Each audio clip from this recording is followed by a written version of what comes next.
News پہنچائے گا ہر خبر آپ تک۔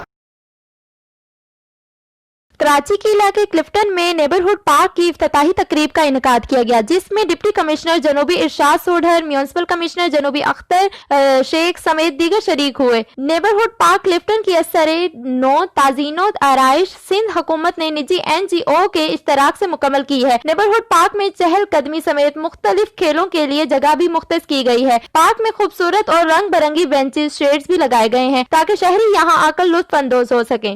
بیرسٹر مرتضی وہاب کا کہنا ہے کہ یہاں کی سوسائٹی نے مل کر منصوبہ تیار کر کے اسے عملی جامہ پہنایا ہے۔ یہ جگہ ماضی میں تباہی کا شکار تھی، آج پارک، واک اور باسکٹ بال کا مرکز بنی ہے۔ اسٹیٹ اور پبلک تعاون کو اور منصوبوں کو جاری اور آگے لے جایا جائے گا۔ پچھلے دنوں کلفٹن کا پرانا 70 سالہ پارک گرین اسپین بن چکا ہے۔ 109 پارکس ڈیو کیے ہیں، اسے نقصان پہنچانے والوں کو روکنے میں عوام ساتھ دیں۔ کیمرہ ٹیم کے ساتھ Zarmina Munir, CNBC city news Karachi. اس ویڈیو کو لائک کریں، ہمارے چینل کو سبسکرائب کر بیل آئیکن ضرور پریس کریں ہماری نیو ویڈیو سب سے پہلے دیکھنے کے لیے۔